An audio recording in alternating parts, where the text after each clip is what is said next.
హరిహర వీరమల్లుకి అంత క్రేజ్ లేదేమో, అంత బజ్ లేదేమో అనుకుంటున్నా. అంటే నాకైతే అసలు సినిమా వస్తుందా లేదా అని కూడా అర్థం కావట్లేదు అన్న. అంటే బజ్ లేదు. ట్రైలర్ అప్పుడు బాగా బజ్ వచ్చింది. తర్వాత అసలు హరిహర వీరమల్లు అది కూడా పవన్ కళ్యాణ్ గారు రాజకీయ ప్రవేశం పెట్టిన తర్వాత అసలు సినిమాలే చేయట్లేదు.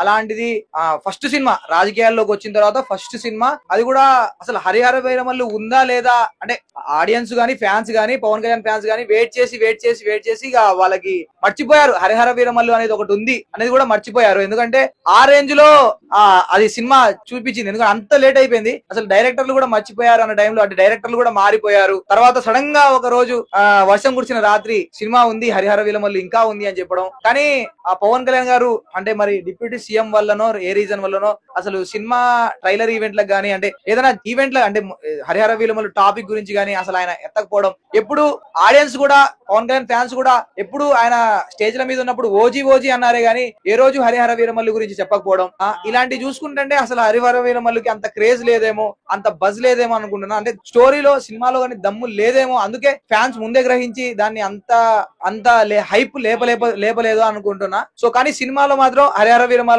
ఏమాత్రం దమ్మున్న స్టోరీ లేకపోతే ఫస్ట్ రోజు ఆడియన్స్ చూసి నిజంగా సినిమా బాగుంది అంటే మాత్రం థియేటర్లని అన్ని ఖాళీ అయిన మూతపడ్డ థియేటర్లని తెరుచుకుంటాయి అన్న. ఎందుకంటే పవన్ కళ్యాణ్ గారిని థియేటర్ లో చూడాలని ఫస్ట్ రోజు చూడాలని ఇంకా చాలా మంది ఆడియన్స్ ఉన్నారు, ఫ్యామిలీస్ తో సహా. అసలు ఆయన ఫ్యామిలీకి అటు యూత్ కి అంటే ఒక హీరో ఎవరైనా ఉంటే అది ఫ్యామిలీకి కనెక్ట్ ఉంటాడు, లేకపోతే యూత్ కి కనెక్ట్ ఉంటాడు. కానీ ఈయన మాత్రం అసలు అటు ఫ్యామిలీ నుండి ఇక్కడ ముసలోడు దాకా అటు అమ్మాయిల నుండి అన్నిట్లో క్రేజ్ మాత్రం పవన్ కళ్యాణ్ కి ఒక రేంజ్ లో ఉంది. కాబట్టి ఖచ్చితంగా థియేటర్లు అన్ని నిండుతాయి. కానీ సినిమాలో మాత్రం కొద్దిగా కంటెంట్ ఉండాలి అని అనుకుంటున్నా. కంటెంట్ ఉంటే మాత్రం 1000 కోట్లు కొట్టే ఛాన్స్ ఉంది. ఇప్పటి వరకు పవన్ కళ్యాణ్ గారు ఏ సినిమా 1000 కోట్లు కొట్టలేదు. సో 1000 కోట్లు కాదు, మన తెలుగు ఇండస్ట్రీలో 100 కోట్లు కూడా కొట్టలేదు. సో ఖచ్చితంగా ఈ సినిమాతో ఆయన 100 కోట్లు కొట్టాలి.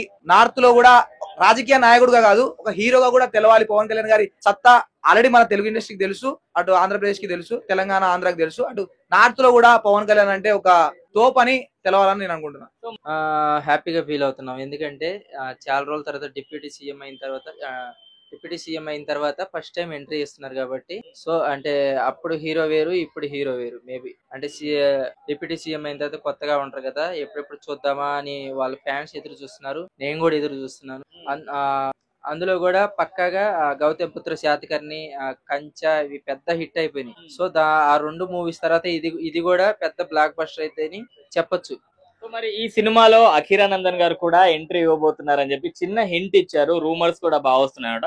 ఒకవేళ హరిహర వీరమల్లు సినిమాలో అఖీరానందన్ గారు యాక్ట్ చేస్తే ఎలా ఉంటదంట? పక్కాగా అంటే మేబీ చెప్పలేము ఏ సినిమాలో ఎంట్రీ అనేది. నేనైతే పక్కాగా ఈ సినిమా అనుకుంటున్నా. ఎందుకంటే హరిహర వీరమల్లులో పవన్ కళ్యాణ్ గారు చిన్నప్పుడు క్యారెక్టర్ ఉంటదేమో మేబీ.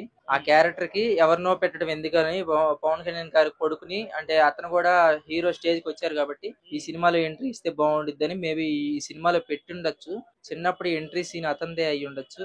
సో అందులో కూడా పాన్ ఇండియా మూవీ ఇద్దరికి కలిసి వస్తుంది. Pan India movie first entry తన కొడుకుని ఎంట్రీ చేయించారని మొత్తానికి తెలిసే విధంగా ఎంట్రీ ఇవ్వబోతున్నాడని పక్కాగా చెప్పొచ్చు. సో మరి ఈ రోజు ప్రీ రిలీజ్ ఈవెంట్ కి వచ్చారు. అది కూడా ఒక డిప్యూటీ సీఎం గా కాదు, ఒక హీరోగా తన సినిమాని తను ప్రమోట్ చేసుకోవాలి అనే ఉద్దేశంతో వచ్చారు. ఇప్పటివరకు ఏ సినిమాని కూడా పవర్ స్టార్ గారు ప్రమోట్ చేయలేదు. ఎలా అనిపించింది ఆయన చూసి? ఫస్ట్ టైం ప్రమోషన్ కి రావడం నేను ఫస్ట్ టైం చూడటం. ఎప్పుడు ఎక్కడ నేను ఆడియో లాంచ్ లో గానీ వేరే వాళ్ళ ఆడియో లాంచ్ కి వెళ్ళటం చూసా గానీ అతని ఆడియో లాంచ్ కి కానీ ప్రెస్ మీట్ కి కానీ నేను ఎక్కడ చూడలేదు. సో కొత్తగా ఒక టీ షర్ట్ తో నేచురల్ లుక్ తో ప్రమోషన్ కి వచ్చి అతను మాట్లాడే విధానం గానీ ఏదో హీరో మాట్లాడినట్లేదు, నార్మల్ పర్సన్ వచ్చి మాట్లాడుతున్నట్టుంది. ఆయన మాటలు కూడా ఏమేం చెప్తాడా అని అది ఒక ఉల్లాసంగా వినేటట్టుగా అతను ప్రతి మాట విడిచిపెట్టకుండా ప్రతి మాట వినేటట్టుగా ఆయన మాట్లాడే విధానం చాలా నచ్చింది నాకైతే.